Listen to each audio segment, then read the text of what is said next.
vamos a continuar con las etapas históricas del Estado en Uruguay en el siglo XX, con un texto de Filgueira, Garcés, Ramos y Jaffe, y voy a empezar por ubicar esto en su función respecto a las cosas que veníamos contando antes en la misma unidad.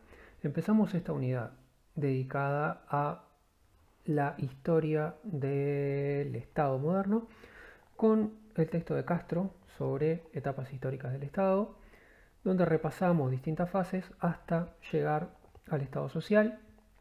Comentamos cómo la fase de expansión del Estado, la etapa del Estado social respecto al modelo de Estado liberal anterior, representaba una evolución de la expansión estatal. Representaba una expansión estatal en tres tipos de funciones: la función productiva, aquello del Estado ocupándose directamente de la producción a través de empresas públicas; en la función de regulación, regular más la sociedad, el movimiento del mercado, etc. Y una expansión también en la función social a través del desarrollo de políticas sociales. Habíamos comentado cómo también esta expansión que ocurre en Occidente fundamentalmente desde finales del siglo XIX hasta finales del siglo XX, entre fines del siglo XX y la época actual pasa a tener vaivenes, idas y venidas de impulsos más pro Estado, pro mercado. O sea, se pasa de una etapa de progresiva expansión de las funciones del Estado desde fines del siglo XIX hasta mediados del siglo XX a empezar a discutir y a ver distintas tendencias buscando ajustar la perilla. Ahora que tanto venimos hablando de las perillas respecto al manejo del gobierno sobre la crisis del coronavirus. Bueno, justamente eso, la discusión pasa a estar en esas perillas, en la regulación de cuánto de Estado y cuánto de dinámica de libre mercado es mejor como esquema de desarrollo. Bueno, pasamos luego a tratar el correlato que estas distintas etapas históricas del Estado tuvieron en el desarrollo de derechos como capas sucesivas, con el texto de Favela sobre generaciones de derechos humanos. Y ahora con este texto de Filgueira, Garcés, Ramos y Jaffe sobre el caso uruguayo específicamente, lo que estaríamos haciendo es reenganchar específicamente a la etapa de Estado social de Castro, trayendo esa discusión directamente al caso uruguayo y trayendo a discusión justamente los dos puntos que resaltaba allá arriba, en los puntos relacionados al planteo de Castro. Por un lado, el tema de cómo se expande el Estado en las funciones productiva, reguladora y social. Justamente eso va a estar tratando el texto. El texto, de hecho, agrega comentarios sobre alguna función más, la coercitiva. Sobre esa no voy a estar tratando, me voy a estar concentrando en la productiva, la reguladora y la social, que fueron justamente las tres relacionadas a la expansión del Estado social respecto al Estado liberal en el conjunto del mundo occidental. A su vez, así como comentábamos ya para la propia etapa de Estado social en el contexto mundial, que desde finales del siglo XX para acá hemos estado más que simplemente continuando un proceso expansivo, más bien discutiendo entre las distintas tendencias más estatistas o más liberales, cómo ajustar ese modelo y cómo construir el equilibrio entre intervención social y libre dinámica social y fundamentalmente libertad de mercado. Bueno, el texto este sobre Uruguay sirve justamente para ejemplificar esa cuestión, porque lo que va a plantear, y es lo que tenía destacado allí en los puntos, es cómo en la evolución uruguaya se verían en el siglo XX dos grandes etapas, y a su vez la primera de ellas dividida en dos subetapas, dos momentos específicos. Una primera fase expansiva que va a abarcar comienzos del siglo XX y mediados del siglo XX, como decía, a través de dos etapas que van a tener, dos subetapas que van a tener características específicas algo diferentes. Por un lado, el vallismo, el primer vallismo de José Valle y Ordóñez. Por otro lado, el terrismo en los años 30, 40 y el llamado neovallismo o segundo vallismo desde los años 40 hasta, diríamos, hasta finales de los años 50, dado que este texto pone allí el comienzo del corte hacia una segunda fase que abarcaría finales del siglo XX, en todo caso se podría decir que hasta inicios del siglo XXI, por lo menos seguramente hasta 2005, esto lo discutiremos después, pero hay que avisar que este texto abarca estrictamente el siglo XX, o sea, cierra en el año 2000, entonces se refiere a una fase de retracción relativa del Estado durante toda esa etapa de fines del siglo XX a través de las funciones que habíamos comentado antes, productiva, reguladora y social. Yo voy a estar haciendo énfasis fundamentalmente ahí en la productiva y la reguladora, y en todo caso discutiendo, el propio texto discute hasta qué punto eso vale en esta etapa retractiva para la función social o no, hasta qué punto la función social efectivamente se retrae durante esa etapa o no. Como el texto deja el tema al cierre del siglo XX, quedaría para tratar después en el foro la cuestión de, en base a todo esto que veamos ahora sobre esas dos grandes fases, expansiva y la retracción relativa, pensar qué ha pasado en el Uruguay desde entonces. Básicamente, en la etapa de los gobiernos del Frente Amplio, desde 2005 hasta 2020, en qué medida podemos estar hablando de un nuevo cambio de etapa, donde se pasa a una fase de nuevo de expansión del Estado, y en cuáles de las funciones entonces se ve esa expansión, y en cuáles más, y en cuáles menos, y en qué sentido uno puede ver una vuelta a la expansión del Estado, sí o no. Y a su vez también, si bien recién empezamos una nueva etapa de ciclos de gobierno ahora en 2020, también quedaría para plantearse en el foro el tema de hasta qué punto lo que vamos viendo hasta ahora y sobre todo lo que se va anunciando sobre las intenciones del gobierno actual y lo que estaba planteado del discurso del gobierno actual desde la campaña electoral, en qué medida se podrían ver en eso signos de un nuevo cambio de etapa hacia una fase de nuevo contractiva del Estado de vuelta, con la cuestión de en qué sí, en qué no, en qué funciones sí, en qué funciones no, y a través de qué signos lo podríamos ver. Bueno, entonces la idea acá sería desarrollar siglo XX, fases expansivas y fase de retracción relativa, y dejar para el foro todo lo que tenga que ver con discutir tanto ejemplos de estos procesos en el siglo XX como, sobre todo, y más que eso, aprovechar el foro para meterse en la discusión siglo XXI, qué pasó desde el 2000 para acá y fundamentalmente desde el 2005 para acá, 2005-2015, perdón, 2005-2020 y después desde 2020 en adelante cómo se vería este proceso en términos de expansión o retracción.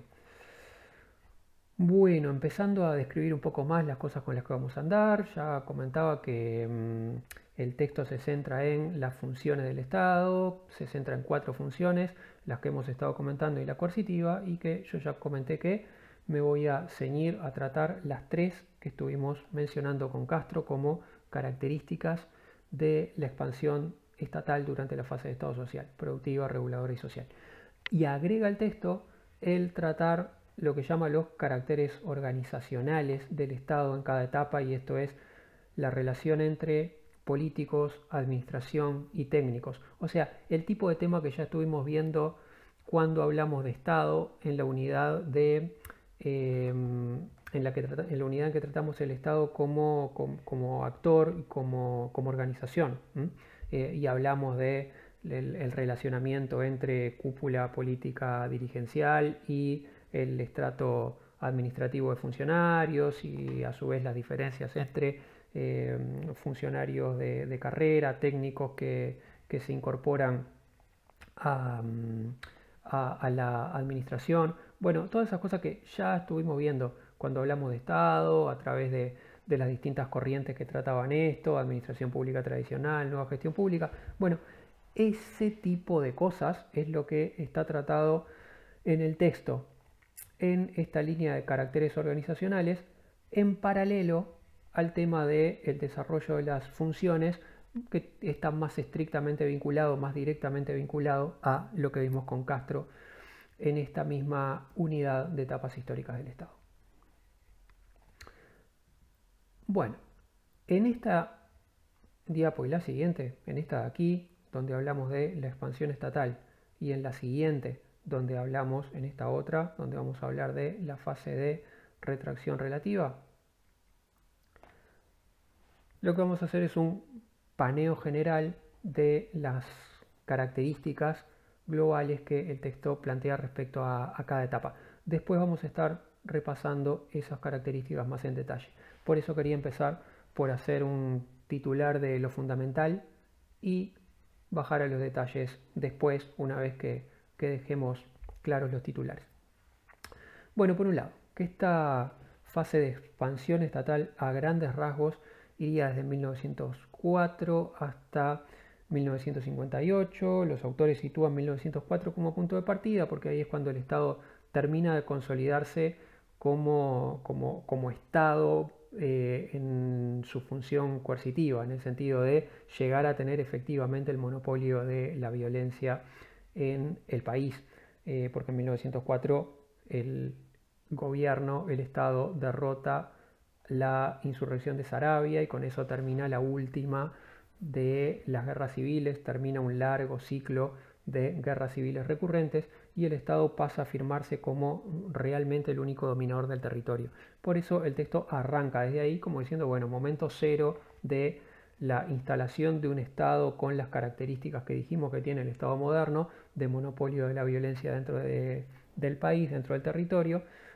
Bueno, pues a partir de ahí cómo se desarrollaron sus distintas funciones.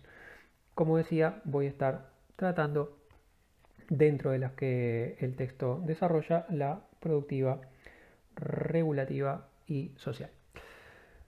Bueno, esta etapa de expansión estatal entonces seguiría un modelo, como apuntaba por ahí, dirigista e industrialista con mucho protagonismo estatal en cuanto a la estrategia de desarrollo. O sea, en cualquiera de sus dos subfases, esta etapa se caracteriza por una apuesta de los sucesivos gobiernos al protagonismo del Estado en cuanto a hacer punta en la estrategia de desarrollo del país. Se apuesta a que el Estado conduzca ese proceso. Luego vamos a ver con qué distintas características, un poco más moderadas al principio y un poco más fuertes y de manera más extendida después. Bueno, en esta gran etapa 1904-1958 el Estado se expandiría en sus funciones con las siguientes características. Se expande en la función productiva, ¿no? En la producción a través de la creación de empresas públicas. Esta época es la época de la generación del conjunto de las empresas públicas principales que luego vamos a tener en actividad en el país. Por otra parte, en la función regulativa, en la regulación, se aborda la regulación del mercado, de la economía en general y fundamentalmente también de las relaciones de trabajo. A su vez, y muy ligado a esto último de la regulación del mercado de trabajo, que en definitiva esa regulación del trabajo es un poquito función reguladora y un poquito función social también, porque la regulación del trabajo en definitiva conlleva aspectos sociales, es como una parte conectada al desarrollo de la política social. Bueno, en la función social, más directamente, esto correspondería a la época de desarrollo de los sistemas básicos de atención, del sistema de salud, de la expansión del sistema educativo, tanto en la masificación de la creación de escuelas, o sea, la intensificación de la red de escuelas y sobre todo, fundamentalmente en esta época, el desarrollo de la red relacionada a la enseñanza media, a su vez el desarrollo del sistema de seguridad social, todo el aparato jubilatorio y las políticas asociadas a ella, como el seguro de desempleo, etc. Y bueno, como decíamos recién, las regulaciones laborales que van asociadas a esto en términos también de política social. Aprovechar a mencionar por acá, en todo caso, que como sabemos, la escuela como sistema de enseñanza público, gratuito y universal venía ya de una etapa anterior, venía de finales del siglo XIX, antes del vallismo, antes de toda esta etapa de la que estamos hablando. Aprovecho a mencionar esto porque ahí vemos un rasgo que habíamos mencionado antes cuando hablamos del texto de Castro y decíamos, para el contexto liberal del siglo XIX, la política social que tenía sentido que el Estado sí abordara era la educativa, ¿no? ¿Se acuerdan que mencionábamos el Estado liberal en el siglo XIX no tenía problema con el desarrollo del Estado en la fase educativa y de hecho al contrario, consideraba que eso era necesario y importante. Por eso, del conjunto de políticas sociales que vamos a ver muy activas por parte del Estado en el siglo XX, prácticamente la única que se había desarrollado de manera generalizada y en serio en el siglo XIX había sido la educación. Bueno, lo mismo vemos en el caso uruguayo. La política educativa en sus rasgos básicos estaba ya presente desde el siglo XIX a través de la escuela universalizada, pero es durante el siglo XX que eso adquiere mayor desarrollo, la red de escuelas alcanza las dimensiones que ahora tiene y fundamentalmente se van desarrollando más las siguientes etapas, la educación técnica y los liceos como las dos ramas de la educación media. Bueno, decía que esta gran etapa expansiva en producción, regulación y aspectos sociales, gran etapa expansiva que va desde 1904 hasta 1958 para lo que plantea el texto, tendría dos subetapas con matices distintos. Una primera época, que como decíamos antes es la época del vallismo, iba a ir desde 1904 hasta más o menos la crisis del 29 o en todo caso los efectos generados por la crisis del 29 en los años siguientes. Acá el texto no es muy específico en señalar cuál es el punto de corte, pero se podría tomar o la crisis o la etapa de los primeros años inmediatos a la crisis como sus efectos. Bueno, hasta allí va una primera etapa con una expansión liderada por el grupo vallista ligado a Valle y Ordóñez, donde lo que hay es una expansión moderada del Estado con énfasis en la función productiva. ¿Qué quiere decir esto de que el énfasis está en la función productiva y qué quiere decir esto de moderada? Moderada en este sentido, en que esa expansión del Estado se va a ver sobre todo a través de la creación de algunas empresas públicas y de algunas empresas públicas que asumen carácter monopólico. Es decir, se toman ciertos sectores específicos de la economía, se le asigna monopolio al Estado en esos sectores específicos y se crean entonces empresas estatales que dominan ese sector.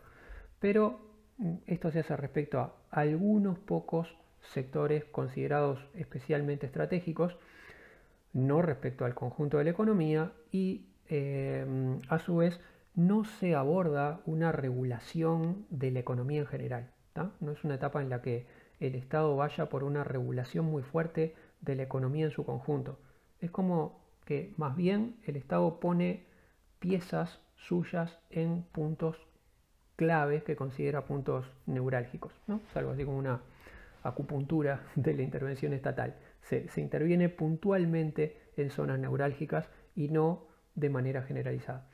En cambio, desde el contexto de la crisis del 29 y sus efectos, desde los años 30 en adelante hasta 1958-59, vendría una segunda fase de expansión mucho más generalizada. Ahí planteaba la expansión máxima y con fuerte énfasis en la función reguladora.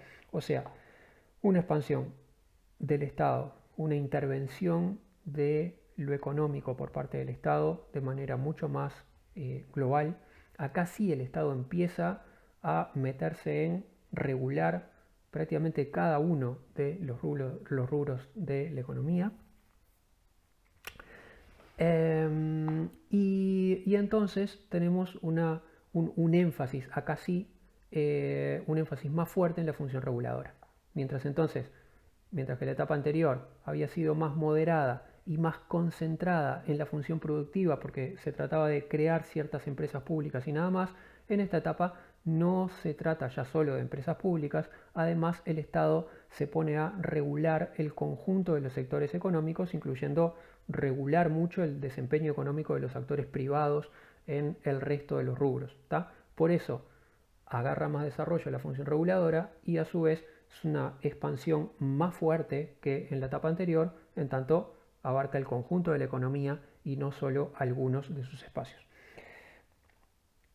El punto de inflexión es 1959, donde para el texto arranca la primera de una serie de reformas liberalizadoras que van a poner en tela de juicio este modelo previo de gran intervención estatal y van a pasar a un contexto de evolución hacia dejar más espacio al libre mercado, ir retirando al Estado de buena parte de los campos de intervención que había tenido. Entonces, pasando a describir en términos generales esta segunda etapa de retracción relativa, que iría desde 1959 hasta el momento en que el texto cierra, por lo menos, como decíamos, a final del siglo XX. La cuestión es cuánto esto después continúa o no durante el siglo XXI. La cuestión sería preguntarse, creo, fundamentalmente desde 2005 para acá, si esto sigue valiendo o no, o si pasamos a una etapa distinta y en qué medida siguió o no estando vigente. Bueno, caracteres de esta etapa de retracción relativa donde se reduce el rol del Estado de 1959 para adelante. Repasando las tres funciones, lo básico a tener en cuenta de acá sería que en la función productiva esta reducción estaría dada por la desmonopolización de las empresas públicas. Acá el texto marca no es una retracción especialmente fuerte como hubo en otros países durante esta misma etapa. Siempre está citado, por ejemplo, el caso de Argentina o el de Chile durante esa misma fase, fines del siglo XX. La liberalización es mucho más fuerte y se produce más bien a la privatización de empresas públicas. En Uruguay no se trataría tanto de una privatización de las empresas del Estado, pero sí lo que se procesa en esta época es una desmonopolización. Se le quita el monopolio de buena parte de sus campos de acción a algunas de las empresas públicas y se las pone a competir con empresas privadas. Esto se planteó hacerlo respecto al conjunto de las empresas públicas, en algunas finalmente se realizó y en otras no. Y en algunas de las que no se realizó en esa etapa está volviendo a discutirse o volvió a discutirse otra vez ahora en 2020 ese mismo asunto. Así que bueno, ahí uno de los tantos en esta línea y una de las tantas cosas que podemos enganchar entre los ciclos que plantea el texto y qué ciclos vemos en el siglo XXI. Pero iremos a eso en el foro. En la función regulativa o reguladora habría una desregulación muy amplia de la intervención del Estado sobre el mercado en esta etapa, incluso también de las relaciones laborales. Se desregula el movimiento de mercado, se desregulan las relaciones laborales también, parcialmente. Así como la segunda parte de la expansión que vimos antes había sido especialmente enfática en regular mucho la economía, bueno, igualmente enfática es esta época en quitarle regulaciones estatales a la dinámica de mercado. Por otra parte, y de manera más matizada y discutible y como para el debate, el texto plantea que esto abarcaría también la función social y que entonces durante esta etapa de retracción relativa pasaría a haber un mayor rol privado en las políticas sociales. O sea, así como se da más espacio a lo privado en la función productiva al desmonopolizar las empresas públicas. Respecto a las regulaciones, al quitarle regulaciones al mercado, también esto estaría traducido en la función social al darle mayor rol a los actores privados en la construcción de la política social. Lo matizado, parcial y discutible de todo esto, el propio texto plantea esa situación discutible y relativa.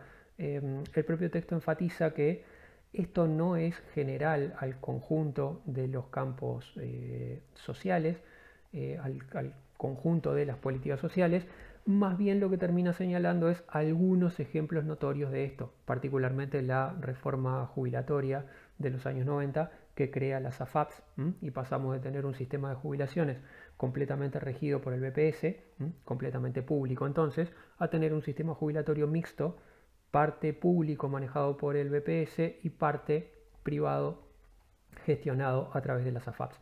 Ese es entonces sí un ejemplo claro de cómo esta retracción relativa del Estado y esta ampliación relativa de la acción de las empresas privadas tiene también una expresión en lo social, aunque en otros campos de política social es bastante más limitada la expresión que podría encontrarse de esto. Por eso en el planteo de repaso a este texto, en adelante ahora que vayamos a los detallitos de estas características generales que estuvimos enunciando, voy a hacer más énfasis y voy a desarrollar más el tema de la función reguladora y productiva y a su vez en todo caso el correlato que eso tuvo en los caracteres organizacionales a los que ahora vamos a ir, que es más bien la estructura que el Estado tuvo en cada época. Y voy a dejar para lo último alguna mención más breve a la función social, retomando esto de en qué medida la función social encaja o no encaja con este esquema de fases, expansión y retracción relativa que el texto plantea para el resto de las funciones. Repasando brevemente los factores intervinientes, bueno, el texto se encarga de desarrollar estas dos grandes etapas históricas y eso es lo que voy a hacer acá, presentar los caracteres, ya estuvimos presentando recién, los caracteres en titulares de las dos etapas, queda para ver después un poquito más de detalle de las características de cada una de esas etapas, ver algunos ejemplos, etc. Señalaría rápidamente los factores que el texto comenta que estuvieron en juego para generar cada una de las etapas, para pasar de una etapa a la otra. Y acá el texto maneja tres clases de factores. Por un lado, crisis económicas mundiales que generan inestabilidad, generan desconfianza respecto al rendimiento del modelo que estabas teniendo y te impulsan a adoptar otro.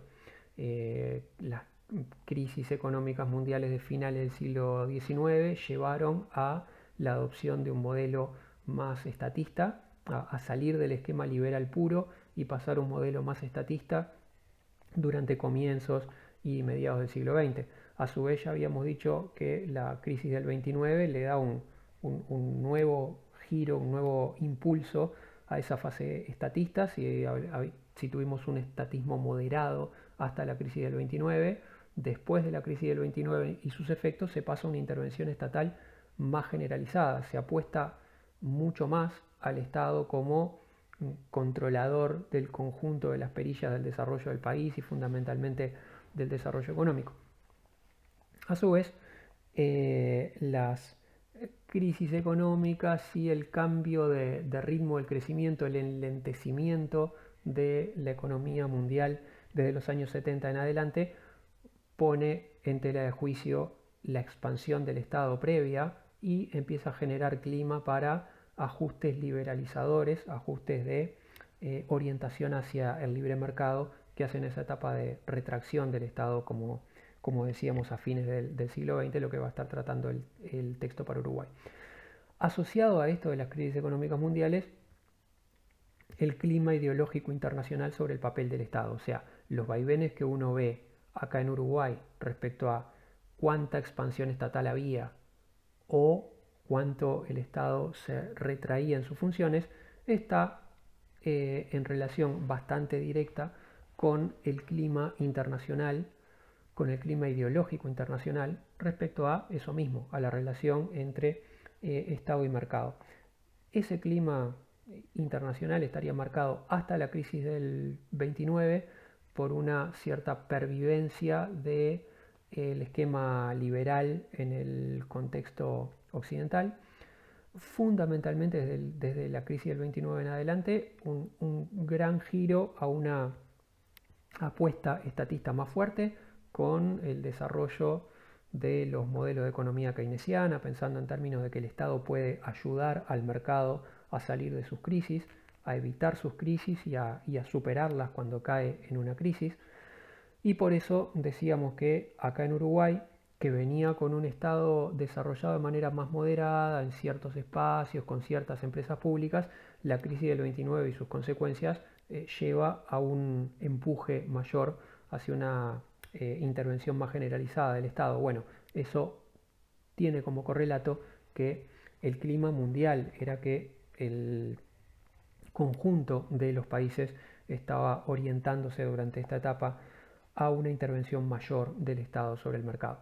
Y a su vez, desde los años 70 en adelante hay, como decíamos hace un rato, un nuevo impulso liberal buscando, diagnosticando como problema el excesivo crecimiento del Estado, el excesivo peso del Estado y del gasto público en la dinámica de mercado, el enlentecimiento del crecimiento por vía de mercado, porque el Estado para esta visión complicaría, ahogaría el desarrollo económico, y viene entonces una época de impulso hacia reformas liberales en el contexto mundial. La etapa de retracción relativa que mencionamos para Uruguay entonces es parte de esto.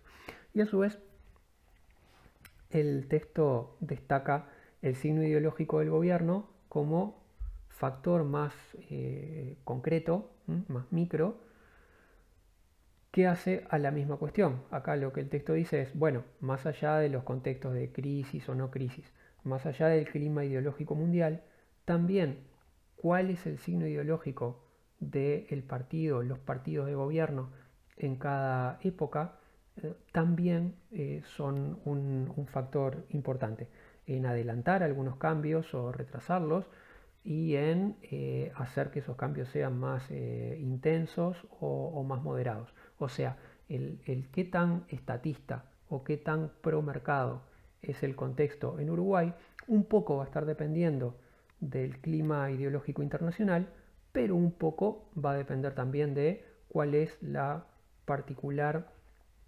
expresión, cuál es el particular tono de los partidos de gobierno en el contexto puramente local. Ahí entonces uno de los puntos fundamentales del texto es cómo para el texto la liberalización en Uruguay empieza de manera particularmente temprana, porque comienza ya desde 1959 en adelante, cuando el Partido Nacional llega al gobierno, con lo cual, primero, a través del herrerismo, que tenía una posición desde siempre fuertemente liberal, empieza a haber ajustes liberalizadores del modelo, y a su vez esto estaría traducido por un giro hacia el liberalismo del vallismo con Jorge Valle. Así como el vallismo había sido un movimiento una corriente política muy pro-estatista a comienzo de siglo con Valle y Ordóñez, y mucho más todavía a mediados de siglo con Valle Verdes, el vallismo con Jorge Valle, y entonces relacionado al vallismo buena parte del Partido Colorado, va tomando cada vez más un planteo relativamente crítico respecto a esa expansión del Estado, y a generar más puntos comunes con posiciones liberales como la del herrerismo. De hecho, Jorge Valle concluiría sobre final del siglo XX, comienzo del siglo XXI, con posiciones muy similares a las del herrerismo en el Partido Nacional, siendo, bueno, la calle padre en el Partido Nacional Jorge Valle en el Partido Colorado, los exponentes más plenamente liberales del sistema político uruguayo de la época. Bueno, el apunte del texto es entonces acá, la cuestión no solo depende del clima ideológico internacional, la posición de los partidos importa. Para el caso uruguayo podría verse, apunta el texto, en que mientras que en la discusión internacional la reeclosión del liberalismo, el impulso a reformas liberales fuertes empieza desde los años 70 en adelante, en Uruguay ya pueden empezar a advertirse cambios de liberalización, de empezar a desandar el camino de la expansión del Estado, ya desde 1959 en adelante, básicamente cuando el Partido Nacional llega al gobierno en sustitución del Partido Colorado. Hay que tener en cuenta de todas maneras que lo que el texto señala acá como cambios liberalizadores muy tempranos en Uruguay a partir de 1959 no implican que en 1959 se pasa de un modelo al otro. Más bien lo que el texto hace acá es ir a buscar los primeros cambios, los primeros indicios de una transformación hacia un modelo más liberalizado, hacia una intervención estatal menos fuerte. Sin embargo, ese proceso después va a continuar a través de muchas y diversas reformas que muchas de ellas terminan construyéndose más plenamente, algunas recién en los años 70, otras recién en los 90. Así que habría que, en todo caso, tener presente esa cuestión, que si bien el texto pone el punto de corte entre las dos épocas, entre la expansión y la retracción del Estado, muy atrás en el tiempo, allá en 1959, esto se puede tomar con carácter relativo en este sentido. Lo que ocurre en 1959 es empieza a haber los primeros pasitos de liberalización relativa en algún campo. No es en 1959 hay un cambio de modelo, más bien el cambio de modelo termina de procesarse conforme se van acumulando nuevas transformaciones en los años 70, en los años 90, como repasaremos ahora cuando vayamos a los detalles. Yendo ahora entonces a los detalles de cada una de las etapas. Voy a mostrar un poco de qué se tratan estas tablitas. La primera tabla esta presenta las características de las dos subfases de expansión, la asociada al primer vallismo y la asociada al terrismo y al segundo vallismo. Como decía antes, enfatizando la función productiva, la función reguladora y los temas asociados de organización institucional. Y después lo que veríamos son las características un poco más en detalle de la segunda gran etapa de repliegue relativo, retracción relativa del Estado desde 1959 para adelante, lo mismo en la función productiva y la función reguladora y los caracteres asociados en organización institucional. Lo que vamos a estar viendo ahora, todo lo que vamos a estar viendo ahora es lo que ya describimos en sus titulares fundamentales en las anteriores, ¿está? O sea que, ¿qué es lo básico y fundamental que el texto desarrolla? Es lo que ya vimos. De acá para adelante simplemente vamos a estar bajando a algunos detallitos de los titulares que ya estuvimos viendo. Bueno, características del primer vallismo, como decíamos, en la función productiva, fundamentalmente la conformación de empresas y de empresas que en buena medida, en buena parte de los casos, son empresas monopólicas en el rubro en el que se desarrollan, con dos argumentaciones por la época. Una, la de dar un precio accesible a la gente, o sea, asegurar a través de que el Estado provea el servicio que el precio sea accesible y no estar dependiendo de los precios que fijen empresas extranjeras en esos servicios. Y a su vez el tener una alternativa a los impuestos. El razonamiento es, si tengo empresas públicas que generan ganancias a través de lo que cobran por el servicio que dan, el Estado tiene ahí recursos a los que puede echar mano, recursos que puede utilizar para diversas cosas, por ejemplo, para gastar en políticas sociales sin necesidad de aumentar los impuestos. Acá la idea sería, si no tuviera empresas públicas que tengan una rentabilidad extra que le pasen al Estado para desarrollar políticas, todo lo que el Estado quiera hacer lo va a tener que hacer subiendo impuestos. Las empresas públicas tendrán una oportunidad de avanzar en forma paralela en las posibilidades de gasto del Estado sin meterte a aumentar impuestos. Por supuesto, cualquiera de estas dos cosas, los temas relacionados a cómo influyen las empresas públicas monopólicas respecto a los precios y cómo se relaciona el tema de los ingresos de las empresas públicas y los impuestos, es algo que lo que contaba acá es la argumentación que se sostiene en la época por la cual se crean estas empresas monopólicas. Esto estuvo muy discutido en la época y siguió muy discutido en sus principios y en su funcionamiento práctico a través de todo el siglo XX y siguiendo a través del siglo XXI hasta ahora. Y llegamos a 2020 y tenemos como parte y hemos tenido como parte de la agenda de discusión durante este año este mismo tipo de cosas. Lo veremos después en el foro. Entonces, acá la idea es simplemente señalar, como el texto señala, cuál era el argumento de origen para crearlas.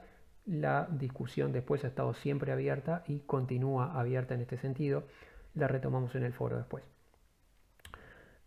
En la segunda etapa se mantendría esta expansión de la función productiva, en todo caso quizá con un poco menos énfasis que en la primera época. Al revés pasa con la función reguladora. Dijimos que la función reguladora en la primera subfase de expansión tuvo menor énfasis. En todo caso, como dice el texto, la regulación quedaría acotada a los espacios específicos que el Estado intervenía. Si dijimos que el Estado pasa a intervenir específicamente en algunos puntos de la economía, creando una cierta empresa pública monopólica, y bueno, lo que queda regulado es ese sector.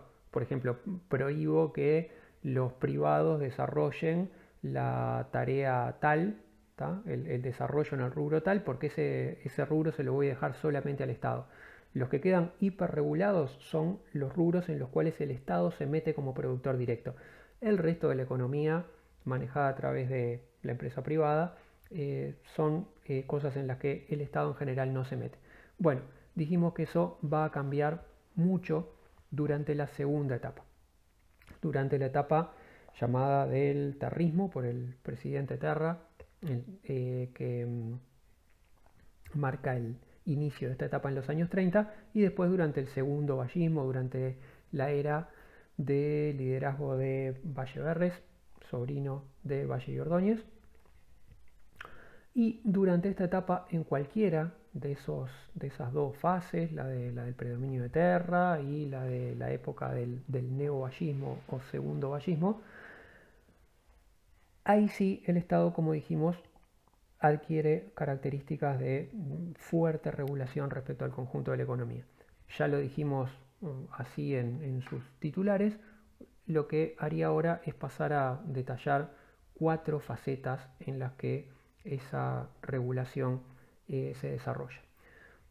Una de las 4, la adopción del cambio múltiple en 1931. El cambio múltiple implica que el Estado fija distintos precios para el dólar dependiendo de cada sector económico. O sea, el Estado va a generar precios oficiales para el dólar distinto dependiendo de si sos una empresa rural produciendo productos agropecuarios o si sos una empresa industrial, está buscando desarrollar industria. La lógica de fondo de este sistema de cambio múltiple es hacer que el Estado tome dólares del sector agroexportador, que es el sector en definitiva el que capta dólares en la economía tradicional del país, y le pase esos dólares a precios más baratos a la industria. En definitiva, la política de cambio múltiple es una política de promoción de la industria, donde el Estado, a través del precio del dólar, a través de marcarle un precio de dólar distinto cuando trata con unos sectores económicos y con otros, busca asegurarle a la industria recursos para desarrollarse. La política de cambio múltiple, en definitiva, es parte de un intento de política de desarrollo y de política de desarrollo industrial, donde el Estado opere coordinando ese proceso a través de marcarle precios distintos al dólar en cada sector. Una segunda faceta de esto es el desarrollo de impuestos a la exportación y de el crecimiento de los aranceles. Los impuestos a la exportación desde 1931, esto que que más recientemente en la historia hemos visto en Argentina. Cuando vienen gobiernos de izquierda en Argentina suelen aparecer los impuestos a la exportación, de los que luego en cierta medida han tratado de desmarcarse las etapas de gobiernos liberales. En Uruguay, por el contrario, los impuestos a las exportaciones surgen en esta época de expansión del Estado, luego los elimina, como vamos a ver después, la etapa de retracción relativa del Estado hacia fines del siglo XX y no vuelven nunca más. O sea, lo que quiero marcar acá es cómo en Uruguay, después de esta época, desaparece del mapa la posibilidad de generar impuestos a las exportaciones, la posibilidad de generarle impuestos directos a los exportadores de productos agropecuarios para captar impuestos fundamentalmente directamente por ese rubro. En Argentina los hemos visto volver a aparecer mismo más recientemente y en la época actual. En Uruguay estuvieron vigentes entonces a partir de 1931 impuestos a las exportaciones y a su vez pasan a subir mucho los aranceles, fundamentalmente desde 1934 para adelante, o sea, los impuestos a las importaciones.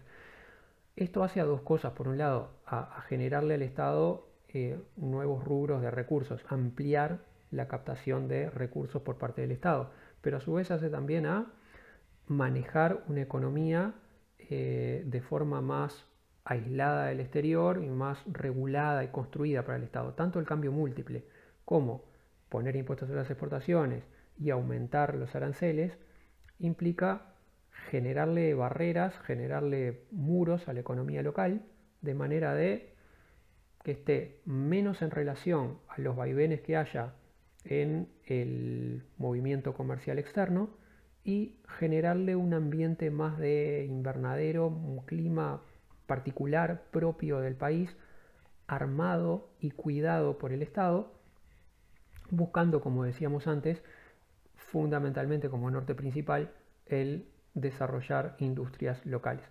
Por tanto, en un marco de proteccionismo, como señalaba por ahí. Tercera de las cosas, tercera de las expresiones de la vasta regulación de esta segunda etapa expansiva, más generalmente la regulación de precios y mercados en todos los campos productivos. O sea, todos los campos productivos tienden a quedar en esta etapa muy manejados por un esquema de precios y de permisos, habilitaciones para producir y para vender que el Estado asigna. O sea, el Estado pasa a fijarle en gran medida los precios a cada producto y pasa en gran medida a señalarle a cada rubro productivo y a cada empresa una por una dónde cada una puede vender o no puede vender y a qué precio tiene que hacerlo.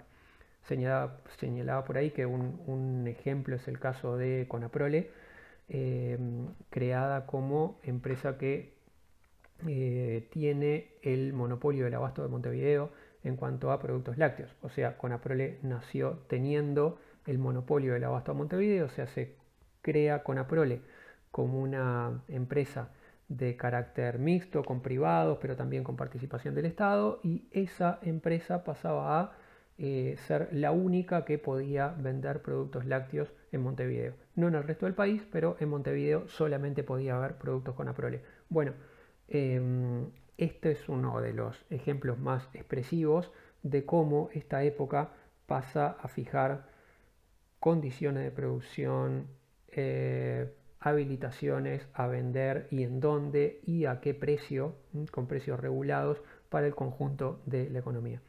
A su vez, una cuarta expresión de esto es la intervención en los salarios. A partir de 1943, la creación de los consejos de salarios, que así como el Estado regula en general los precios y el funcionamiento de toda la economía, también va a pasar a regular en diálogo con los trabajadores y las empresas a través de los consejos de salarios, va a pasar a fijar salarios y condiciones de trabajo. Cosas que esto tuvo asociadas en la esfera de organización institucional. Bueno, lo que marca acá el texto en cuanto al desarrollo de la organización institucional es cuán relacionada estuvo al tema de qué qué tan fuerte era la expansión estatal en cada momento. Y lo que se marca es cómo durante la primera etapa, en el vallismo de Valle y Ordóñez, el vallismo de comienzo del siglo XX, hubo un crecimiento del Estado, crecimiento acá registrado en términos de funcionarios públicos como porcentaje de la población, pero acotado, porque como se ve ahí, fue poco el crecimiento del funcionariado público en relación a la población en general.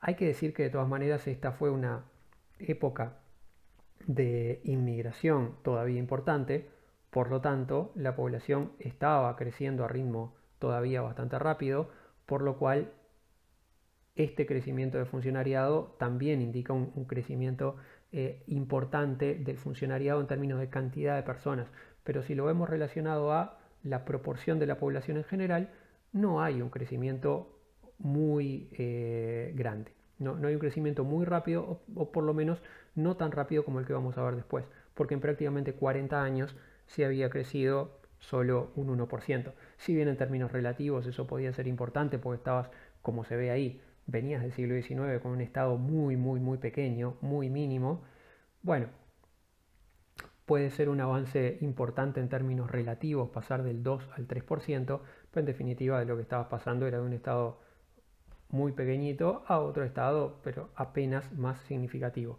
Y eso en un proceso de casi medio siglo. En cambio, si vamos al casillero de abajo a la derecha, en los años del terrismo y el segundo vallismo pasa a haber un crecimiento muy fuerte del Estado y es en esta época en la que terminan, como se apunta por allí, de diversificarse la estructura de ministerios, se crea buena parte de la estructura ministerial que conocemos hoy en día, junto a la expansión de la función social surgen ministerios asociados a esas distintas políticas y hay un crecimiento acá sí muy rápido del funcionariado, a su vez asociado a pautas clientelares muy fuertes.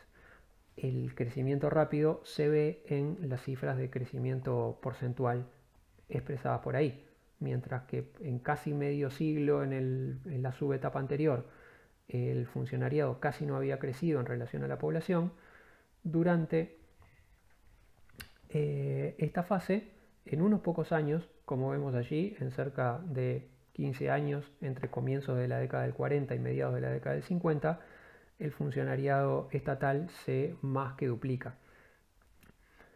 3% a 7%, o sea, la cantidad, la proporción de funcionarios estatales respecto a la población creció más en estos pocos años que van de la década del 40 a la década del 50 que todo lo que había crecido el Estado uruguayo en ese sentido de funcionarios como porcentaje de la población en toda su historia previa. Eso marca el nivel enorme de crecimiento estatal que hubo en esta época.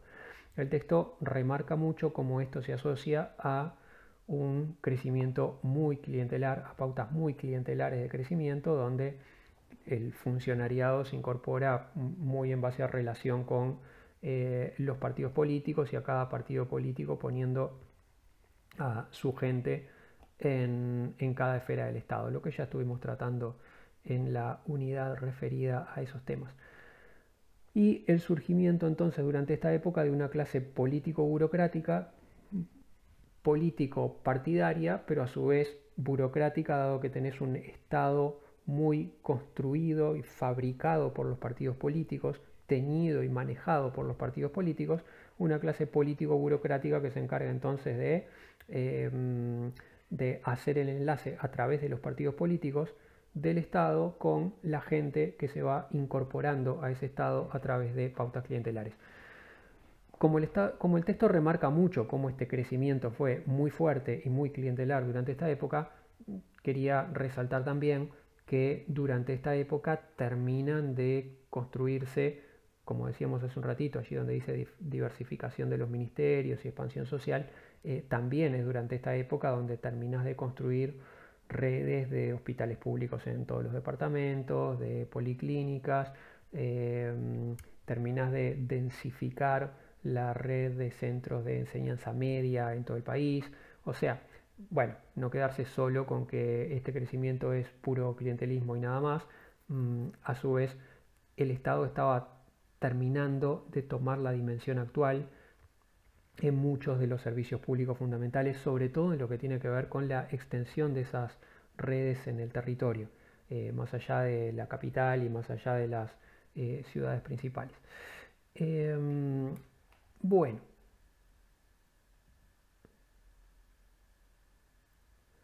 dadas estas características principales de esta... antes de pasar iba a pasar a caracterizar detalles de la función de repliegue relativo, pero antes que eso pasaría por esta tablita que simplemente es para enumerar casos.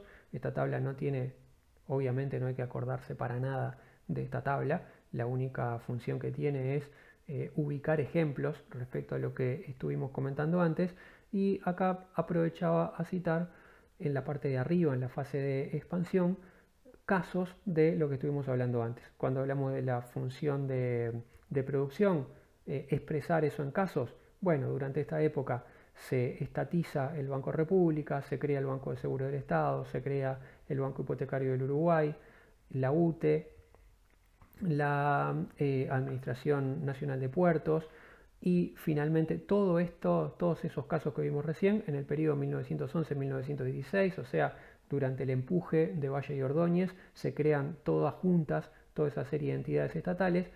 En una segunda etapa, sobre el final de este primer momento o sobre el comienzo del momento siguiente, se generan otras nuevas, ANCAP y el frigorífico nacional, el frigorífico público estatal que ya no funciona, que dejó de funcionar durante la época de repliegue relativo que vamos a ver después. A su vez, durante la segunda etapa de expansión, como decíamos, se crean algunas otras, y habíamos comentado que durante esta segunda fase esa expansión productiva había sido más amortiguada. A esta época pertenecen el surgimiento de AFE, al estatizar los ferrocarriles que previamente todavía eran privados. Surge ANDET como servicio público de transporte en Montevideo, la compañía de transporte de la Intendencia, que después, en la fase siguiente, va a ser privatizada, deja de ser de la Intendencia, y de ahí surgen todas las cooperativas de transporte que hemos visto en Montevideo desde entonces. Y de esta época es también Pluna, que si bien nace como empresa privada, casi inmediatamente da quiebra, no se puede sostener como privada, y se estatiza. Primero pasa a ser subsidiada, finalmente se estatiza y pasa a ser una empresa pública. Lo que quería marcar de esta época es, por un lado, cómo se ve que el desarrollo de empresas públicas ya estaba siendo menor que en la etapa anterior. El empuje de creación de empresas públicas es más fuerte hacia comienzo de siglo. En esta segunda etapa es más moderado, y al mismo tiempo ocurre en varias ocasiones por asumir el Estado en el manejo de empresas que habían sido empresas privadas, que pasan a dar quiebra, que no pueden seguir funcionando como privadas, y que entonces el Estado las asume. O sea, mientras que en la etapa anterior el Estado asumió como monopólicos ciertos campos que eran rentables y producían ganancias, como el de los seguros, por ejemplo, o como ni que hablar el campo de los combustibles con ANCAP, esta fase, con el surgimiento de nuevas empresas públicas, como allí vemos en el ciclo 1947-1952, no solo es más acotado y más apagado, sino además más problemático, porque ya el Estado lo que empieza a hacer es a cargarse la mochila de estatizar y manejar por parte del Estado emprendimientos que, como emprendimientos privados, no habían funcionado o ya no funcionaban más. El caso de los ferrocarriles que dejaron los ingleses, y el caso de Pluna, cuya existencia como empresa privada fue un suspiro, y casi de inmediato hubo que pasarla al Estado para que el Estado la asumiera. Remarco esto porque buena parte de los problemas que luego van a acarrear a lo largo de la historia este tipo de empresas al Estado uruguayo y las mil discusiones que ha habido en relación a ellas, tiene que ver ya con este origen, ¿tá? Con que nacieron de una manera particular. No nacieron en términos de el Estado identificando un sector de mucha generación de dinero y aprovechando a situarse como monopólico en ese sector para que el Estado aprovechara esa producción de plata, sino que más bien nacieron, como decía recién, con el Estado cargándose mochilas de sectores que en su funcionamiento privado tenían complicaciones. Después vamos a ir a ejemplos por el lado de esta otra etapa, ejemplos que ilustren la fase de repliegue relativo.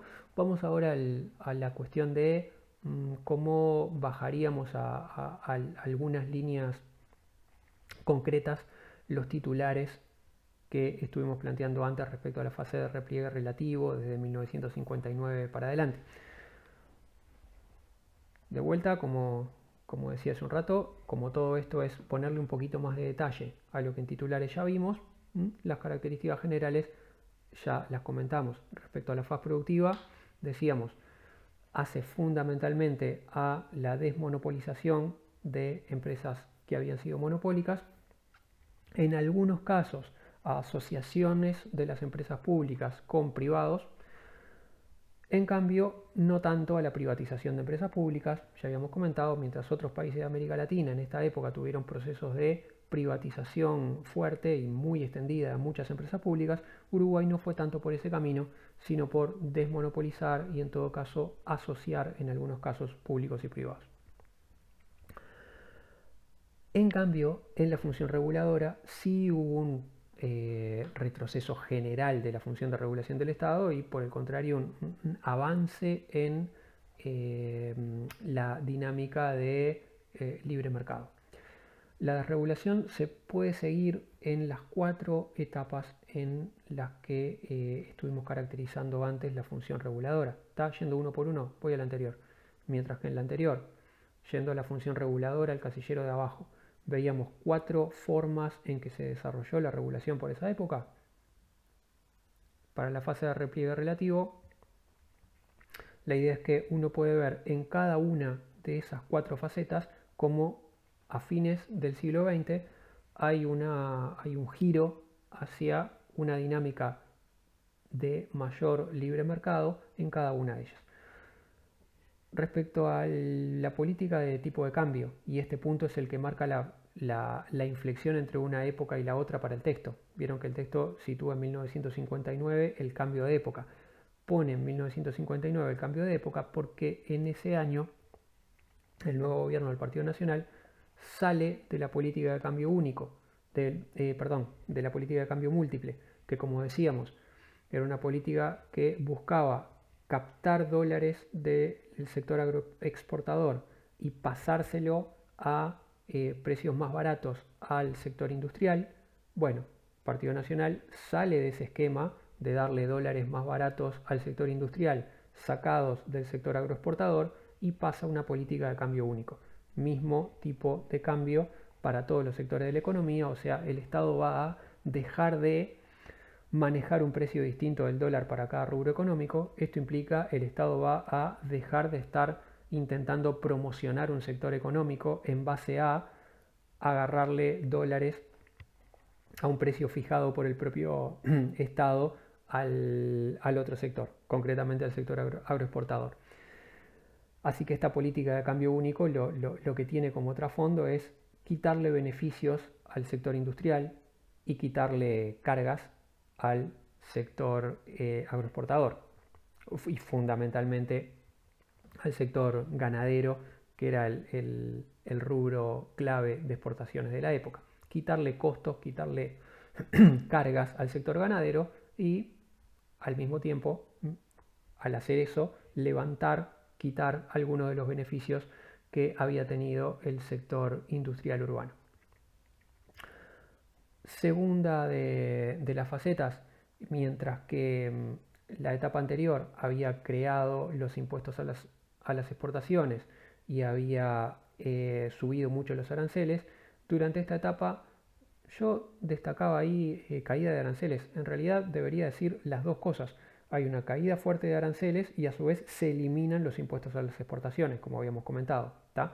Se eliminan durante esta etapa los impuestos a las exportaciones y no vuelve a hablarse de ellos. O sea, ya vimos que mientras en Argentina, en la etapa del kirchnerismo, e incluso antes de la etapa kirchnerista, pero digo, ahora asociados en el tiempo a la etapa kirchnerista, ya que duró más tiempo, vuelven, luego de la crisis de 2001 en Argentina, vuelven fuertemente los impuestos a las exportaciones. En Uruguay apenas estuvieron discutidos por parte de alguna de la figura del Frente Amplio y no volvieron a fijarse.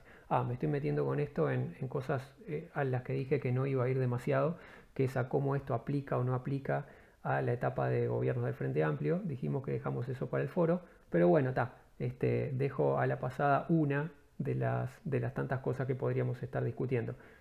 Una de ellas es esta. Los impuestos a las exportaciones que caracterizaron la época de expansión del Estado en Uruguay y se quitaron durante la época de retracción relativa, no los hemos vuelto a ver en el paisaje, y en Uruguay es prácticamente mala palabra para casi el conjunto del sistema político hablar de impuestos a las exportaciones. A su vez, complementando ese punto, señalaba que hay una caída muy fuerte de aranceles. O sea, se pasa al esquema más inclinado al libre cambio que hemos tenido desde entonces para acá, a la apertura al comercio internacional. Y como apunta el texto, este pase a un esquema de mayor apertura al comercio internacional se ve como que en dos escalones. Por un lado, en el paso del primero de los escalones, el paso del proteccionismo a la promoción de exportaciones en los años 60-70 en algunos rubros específicos. O sea, se pasa de un esquema proteccionista en general, con un esquema de aranceles altos protegiendo toda la producción nacional, a decir no, aranceles altos para todo, dificultad de importaciones para todo, para proteger todos los sectores en los que haya actividad nacional, no. Vamos a dejar esquemas de protección solamente para algunos sectores que queremos potenciar como sectores exportadores. La hortifrutícola, los cítricos, el arroz, la pesca, la industria automotriz, o sea, se mantuvo un esquema de protección, pero solamente para algunos rubros específicos, no generalizado como lo había tenido la etapa anterior. En los años 80 esta evolución sigue aún más y la promoción de ciertos sectores pasa ya a manejarse solamente a título de excepción, concretamente una política de promoción del sector forestal desde la ley del año 88, que marca el crecimiento del sector forestal en los años 90, y a su vez esquemas específicos como protecciones que tuvo el sector vinícola en los años 90 y que en realidad están asociados a lo contrario, a la apertura económica. Acá el caso del sector vinícola era, se crea el Mercosur, al generarse el Mercosur dejaba de haber limitaciones a la importación de vinos argentinos, por lo tanto se veía venir un periodo muy complicado para los vinos uruguayos que eran de mala calidad y no estaban en condiciones de competir a precio y calidad con los vinos argentinos. Entonces hay toda una política en los años 90 de favorecer al sector vinícola para ayudarlo a adaptarse a la nueva situación y poder sobrevivir y competir con los productos que se iban a importar. Marco esto porque bueno, es bien significativo que no solamente estás protegiendo cada vez menos sectores, sino que algunos de los sectores que tienen protecciones especiales, en realidad tienen esas protecciones especiales específicamente porque se estaba abriendo la economía a la competencia externa, se sabía que esos sectores, tal como estaban, solo podían funcionar en un mercado relativamente cerrado en Uruguay como habían tenido hasta entonces, iban a tener complicaciones al competir con el exterior, entonces se mantienen las protecciones precisamente como situación de coyuntura para adaptarlos a prepararse con la importación más generalizada que se va a venir. En la tercera de las facetas, ya habíamos dicho que durante la etapa anterior hay una regulación generalizada de precios y de mercados, el Estado fija los precios, el Estado te dice dónde puedes vender y dónde no puedes vender. esta etapa implicaría en generar una desregulación de precios y mercados para el conjunto de los sectores de actividad privada. Y a su vez y al mismo tiempo se deja de regular en sus facetas más de mayor de énfasis, se dejan las aristas de regulación más fuerte, incluso de los aspectos laborales. Expresión de esto es el dejar de convocar a los consejos de salarios. Los consejos de salarios que se habían creado durante la etapa anterior, que habían tenido etapas en las que habían dejado de funcionar, por ejemplo durante la dictadura, sin embargo los había retomado el primer gobierno de Sanguinetti 1985 a 1990. Bueno, en 1990 el gobierno del Partido Nacional de Lacalle Padre deja de convocarlos. Esta sería entonces una de las últimas piezas agregadas a este proceso de desregulación. Y como vemos ahí en la tabla, por un lado, lo que se puede decir de esta época es que la desregulación fue muy vasta, muy amplia y abarcó el conjunto de las cosas. Como ya señalamos, si la etapa anterior, en su segunda fase, había sido muy reguladora en un montón de dimensiones, esta etapa fue muy fuertemente desreguladora, haciendo la comparación con la otra función. Si decimos que en la función productiva el repliegue relativo del Estado en Uruguay fue, bueno, eso, fue un repliegue muy relativo, muy moderado y matizado, porque no fue por privatización, sino por desmonopolización. En regulación realmente sí hubo una desregulación muy enfática. Lo que se puede ver también, por los años que se marcan en la tabla, es cómo ese proceso fue un proceso largo y pasito a pasito, ¿no?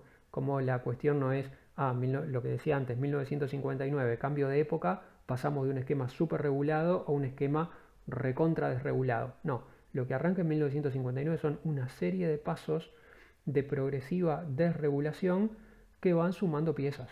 Y algunas piezas se suman en los años 70, otras piezas se suman en los años 80 hasta los 90. Es un proceso que abarca toda esa etapa de fines del siglo XX, sí desregulando cada vez más, pasito a pasito, pero todos esos pasos van siendo dados en un sentido similar de quitarle intervención estatal al mercado.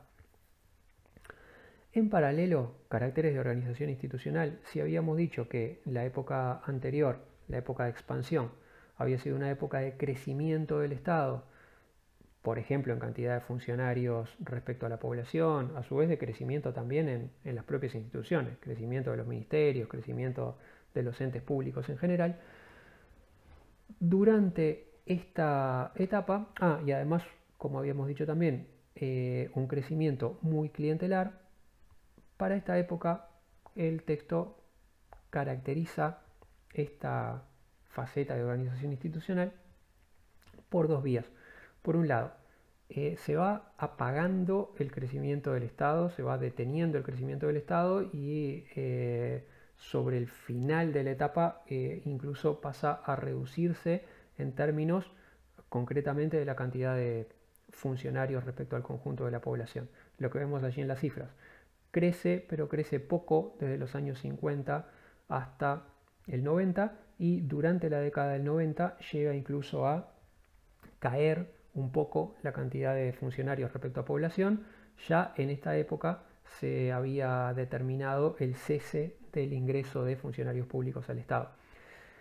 El crecimiento de funcionarios entonces, como apuntaba por allí arriba, se mantuvo hasta los años 80 de manera más leve, o sea, un crecimiento más amortiguado respecto a la etapa anterior, hasta los años 80, donde dejan de crecer la cantidad de funcionarios en los entes autónomos. Esto está relacionado a que muchos de estos entes autónomos empiezan a actuar en competencia con los privados sobre el final del siglo, entonces van dejando de tener una masa de funcionarios excesivamente grande, en tanto tenés que ser eficiente para funcionar en competencia con empresas privadas, como se va a ir dando después particularmente en los años 90. A su vez, en los años 90 deja de crecer el funcionariado también en la administración central, o sea, en los ministerios. Continúa así el crecimiento de funcionarios en la educación, porque el sistema educativo continúa expandiéndose en esta época, fundamentalmente a través de el crecimiento de la universidad y el paulatino crecimiento de la enseñanza media, y continúa creciendo también en las intendencias. Respecto y asociando esto al tema del clientelismo y al estado de crecimiento tan clientelar que habíamos tenido durante la época anterior, durante esta época, marca el texto, se reduce el clientelismo y se transforma a través de 3 procesos. Por un lado, es una etapa en la que las empresas públicas se tecnifican, por lo tanto hay un funcionamiento más ágil de las propias empresas públicas, y esto hace menos necesario el clientelismo. Mientras que durante las épocas clásicas del Uruguay clientelar estaba aquello de que necesitabas la tarjeta de recomendación del político para ir a pedir que te pusieran el teléfono antes de lo que fuera a demorar si no ibas recomendado por nadie, o para que te conectaran el agua o lo que fuera. Mientras que para un estado que era más lento para todo, el ir recomendado por un político que a su vez tuviera relación con esa empresa pública y que te facilitara los trámites ahí adentro y te facilitara que en la larga cola que había de gente esperando acceder a cosas que te dieran un lugar antes. Bueno, la tecnificación hace más innecesario ese rol de intermediación, a su vez hace menos necesario tener cantidades y cantidades de funcionarios. En este sentido, la tecnificación limita el rol del clientelismo en ese funcionamiento estatal. A su vez, el clientelismo se reduce y se transforma por el cambio de contratos. Había prohibido el ingreso de funcionarios públicos en la última parte de esta etapa. Lo que se estaba pasando sí era a contratar a la gente en vez de tomarla como funcionario permanente. Así que en todo caso el clientelismo cambia de un clientelismo asociado a el ingreso de funcionarios permanentes a un clientelismo más acotado que se maneja en todo caso respecto a clientelismo respecto a quién contratás, aunque con figuras de contrato a término, ya no funcionarios establecidos y de carrera como teníamos de manera más fuerte durante la etapa anterior. Y a su vez, el último de los cambios que el texto apunta es el refugio en las intendencias. O sea, lo que apunta el texto acá es el clientelismo clásico del sistema histórico del Estado uruguayo se redujo durante esta fase. El Estado uruguayo se vuelve más eficiente, más tecnificado, con un crecimiento menos fuerte, menos clientelar, fundamentalmente en el nivel del gobierno nacional. En las intendencias quedaría refugiado todavía el funcionamiento clientelar más clásico de poner personas a trabajar como funcionarios públicos a dedo según vínculo partidario, más a la vieja usanza.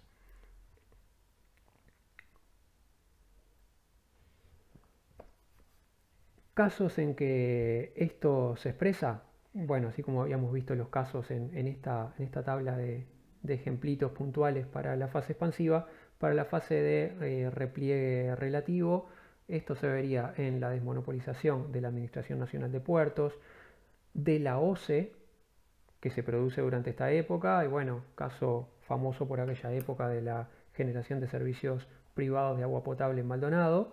Después se revirtió esto durante el siglo XXI, así que este es otro de los temas que tenemos para ver en el foro cuando tratemos en qué medida esta etapa de repliegue relativo del Estado después en el siglo XXI cambia o no cambia. Se traduce también esta desmonopolización en quitar el monopolio de UTE en cuanto a generación, o sea, lo que sabemos ahora, ¿no? Pues lo hemos aplicado en muchos casos. La UTE sigue teniendo el monopolio de la llegada de la energía eléctrica a los consumidores, pero antes de esta época UTE tenía el monopolio también de la generación, solamente UTE podía generar energía eléctrica. Esta época marca la desmonopolización de la generación de energía eléctrica, habilita a privados a generar energía eléctrica y vendérsela a UTE para que UTE la transmita a los usuarios. De vuelta a otro tema de interés para tratar en el marco siglo XXI, cómo se ha comportado esto. De la misma época es la desmonopolización relativa de Antel en cuanto a los celulares. Acá con el caso curioso de que cuando se discutió la ley de empresas públicas a comienzos de los años 90, la ley buscaba desmonopolizar, el proyecto inicial buscaba desmonopolizar Antel en general. Finalmente a lo que se llega es a desmonopolizar los celulares. Por eso vemos ahora muchas empresas privadas ofreciendo celulares, además de Antel. Se conservó en cambio en la época el monopolio de Antel en la telefonía fija, en el aparato de teléfono a la antigua que había en las casas. Y eso porque se argumentaba en la época, por parte de quienes defendían la posición del Estado, que era muy fundamental, que era estratégico que el Estado mantuviera el monopolio en el servicio fundamental que era el de la telefonía a la casa, el del aparato fijo de teléfono en la casa. El razonamiento era, los celulares son caras, son cosas elitistas, son cosas de poca gente, que se desmonopolice el área de los celulares y bueno, y que los ricos puedan optar entre un celular de Antel o un celular de una empresa privada. Eso no nos complica. Lo que es fundamental, decía como comentaba recién, la posición más estatista desarrollada, por ejemplo, desde el Frente Amplio, es fundamental que no desmonopolicemos la red de aparatos de teléfono fijo en las casas, porque ese es, digamos, el acceso popular al servicio. Es importante que el Estado mantenga el monopolio de la base fundamental del esquema de telefonía, que es el del aparato de teléfono fijo en la casa. Bueno, destaco esto para mostrar cómo la situación que tenemos ahora respecto al monopolio de Antel en un área y el no monopolio en la otra, tiene que ver con un esquema de situación exactamente el inverso del que nos posicionó la historia después, ¿no? Pasaron unas décadas y resultó que lo súper estratégico y fundamental en cuanto a crecimiento, popularización y extensión y uso era justamente la telefonía celular, y que la red de teléfonos fijos a las casas, que se pensaba que era estratégico y fundamental porque era la vía popular de acceso al teléfono en los años 90, terminó siendo dejada a un lado por la historia. Pero bueno, en definitiva es por esto que estaba comentando ahora, que de la telefonía se desmonopoliza específicamente los celulares y no los teléfonos fijos, porque se consideraban súper estratégicos, democráticos y base del uso popular de la telefonía. Repetí ahí Asociación Nacional de Puertos, que ya la agregué al principio, así que no hacía falta repetirlo. Durante esta época se abre la posibilidad de que haya concesionarios privados del uso de puertos como conocemos actualmente, mientras que antes los puertos comerciales los manejaba solamente el Estado a través de la ANP. Mencionábamos que, así como había ido por la desmonopolización, la época de repliegue relativo va por alguna asociación de privados en algunos casos, ejemplo Pluna a partir del año 1991. No privatizamos Pluna, pero asociamos Pluna a una empresa privada.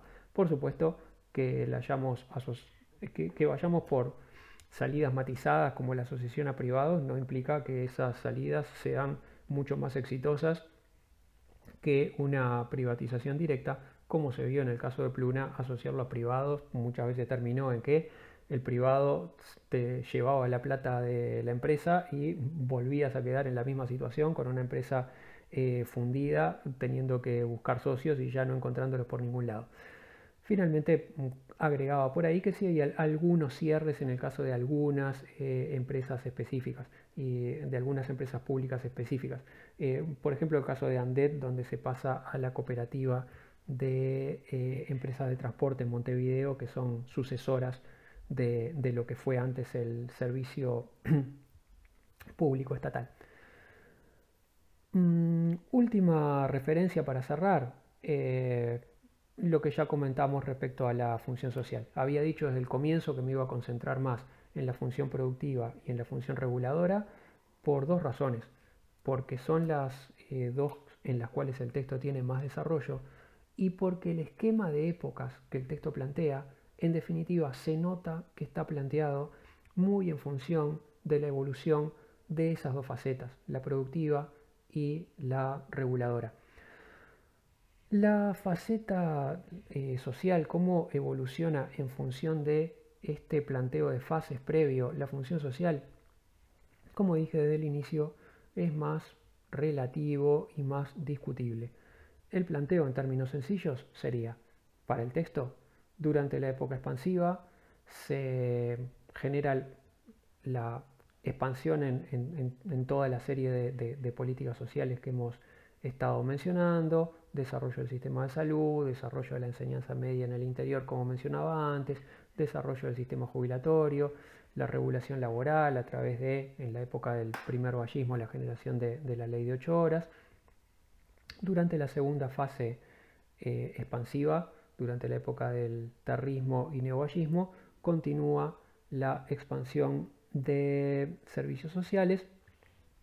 Se agrega a esto la regulación de las relaciones laborales, como vimos a través de los consejos de salarios, como una pata complementaria de la política social. Y, como habíamos comentado antes, época de repliegue relativo, 1959 para adelante, acá el texto aclara desde el inicio, sería una liberalización tardía y matizada. O sea, tardía, recién empiezan a aparecer signos de repliegue claro del Estado en algunas políticas sociales sobre el final del periodo en los años 90. A su vez muy matizada porque aún los pocos ejemplos que tenés de liberalización son liberalizaciones relativas, no es liberalización del todo, sino liberalización a medias. Como había marcado desde el inicio, el ejemplo principal que trae el texto de esto es el de la reforma jubilatoria de 1996, que pasa, como decía, de un sistema público de jubilaciones a un sistema público-privado, en parte BPS y en parte las AFAP. Y como decía desde el inicio, me parece que esto es relativo, o sea, más allá de que el propio texto dice que la liberalización es muy tardía y muy matizada, agregaría que me da esta sensación, me queda la sensación de que el texto se esfuerza por hacer encajar la función social en el mismo esquema de expansión-retracción que planteó para las otras dos funciones, para la productiva y para la reguladora. Sin embargo, me queda la idea de que no es tan aplicable para el conjunto de las políticas sociales que tengas durante esta época propiamente una etapa de retracción del Estado en políticas sociales. Por ejemplo, en el caso de la política educativa quedaba muy marcado a través de todo lo que vimos en el texto que ese desarrollo continuaba. No solo en la función específicamente social, podríamos ver que continúa esa expansión y reafirmación de las tareas del Estado a través de la reforma educativa de la época, ¿no? La reforma Rama, por ejemplo, que expandía la estructura de la educación pública y particularmente de la escuela pública en un montón de facetas. También cuando hace un rato hablábamos de los caracteres organizacionales y hablábamos de la retracción del funcionariado público, decíamos, en la educación pública el funcionariado continuó creciendo a través de toda esta época incluso. Entonces, bueno, me da la sensación de que no solo esta liberalización es tardía y matizada, sino que incluso yo diría corresponde a algunos campos de política social específica. Yo no creo que esto sea aplicable al conjunto de las políticas sociales. Pero bueno, el texto no lo plantea en esos términos, más bien lo plantea en términos de, bueno, sí, la función social registraría el mismo tipo de cambios que estuvimos viendo, una etapa que fines del siglo XX estaría marcada por una liberalización, solo que liberalización poco presente y en forma muy matizada, mixturada. Bueno, cosas que quedan para discutir de acá, como estuvimos diciendo, básicamente dos cosas. Por un lado, De acá se podrían discutir y traer ejemplos a colación, discusiones a colación y casos concretos de expresión de tanto de la época expansiva como de la época de liberalización de fines del siglo XX. Eso por un lado. Por otro lado, una cosa bien interesante de discutir, como decía al comienzo, es plantearse las dos cosas añadidas que uno puede discutir, ¿no? Siglo XXI, 2005 para adelante. Función social, función reguladora, función productiva. Estado, ¿qué pasa? ¿Qué pasó con el Estado 2005-2020 en función productiva, empresas públicas, en regulación del mercado y regulación también de aspectos sociales y en desarrollo de políticas sociales? Vemos ahí una inflexión donde el Estado vuelve a expandirse, sí o no. Incluso una cosa más, comparación del periodo 2005-2020 con la fase expansiva que vimos del Estado a mediados de siglo. ¿En qué se parece? ¿En qué puede parecerse y en qué no? ¿Qué similitudes puede tener una expansión del Estado en esa época con la expansión de mediados del siglo XX y en qué cosas no se ha parecido aquello? Y última de las dimensiones que se podrían traer a colación, 2020, escenario nuevo gobierno, ¿qué respecto a lo anterior? ¿Qué respecto al periodo 2005-2020? Así que bueno, dejaría para el foro todas estas cosas. La discusión de casos que podríamos tener respecto a las etapas históricas que el texto trata en el siglo XX, cómo esta última etapa de finales del siglo XX aplica o no aplica para la etapa de gobierno del Frente Amplio y cómo esos dos momentos, momento Frente Amplio y momento repliegue relativo del Estado fines del siglo XX, se pueden expresar o no en el posicionamiento del gobierno actual en 2020.